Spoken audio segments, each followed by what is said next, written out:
दरभंगा बाजार में हजार कौआ, दरभंगा बाजार में हजार कौआ, हजार कौआ बगुला टोपी, बगुला टोपी। मधुबनी पुआर में बहार नटुआ सांची होती। दरभंगा बाजार में हजार कौआ, दरभंगा बाजार में हजार कौआ।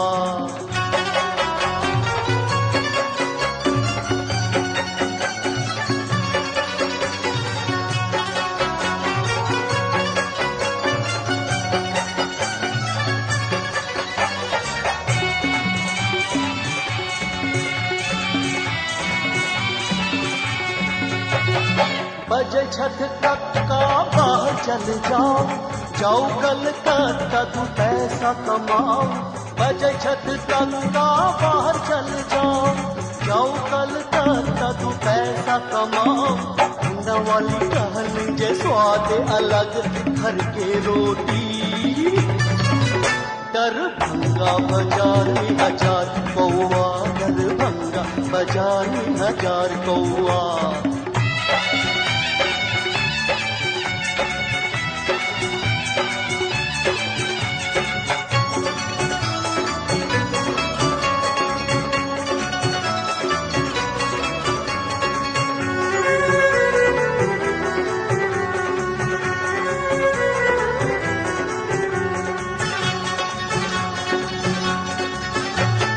गेलहूँ पूरे नियम खानो निपत्ता, देखलहूँ सहरसा में गाछ पात सत्ता।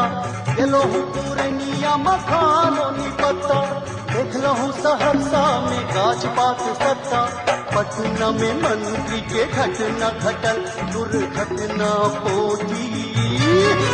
दरभंगा बाजार में हजार कौआ, दरभंगा बाजार में हजार कौआ।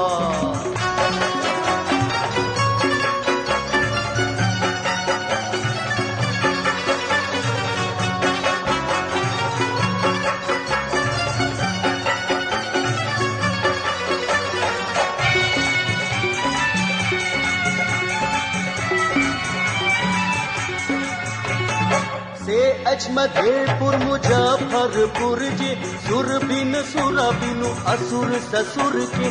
से मधेपुर मुजफ्फरपुर जे सुर बिन सुर बिनु असुर ससुर के। एक टंगा एक नियो जफती जफना कोना राशन हंसोती। दरभंगा बाजार में हजार कौआ, दरभंगा बाजार में हजार कौआ। हजार कौआ बगुला टोपी, बगुला टोपी।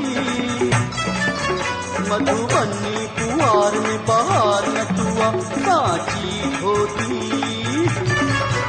दरभंगा बाजार में हजार कौआ, दरभंगा बाजार में हजार कौआ, दरभंगा बाजार में हजार कौआ, दरभंगा बाजार में हजार कौआ।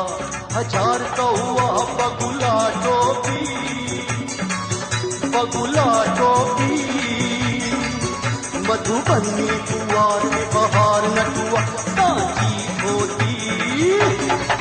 दरभंगा बाजार में हजार कौआ, दरभंगा बाजार में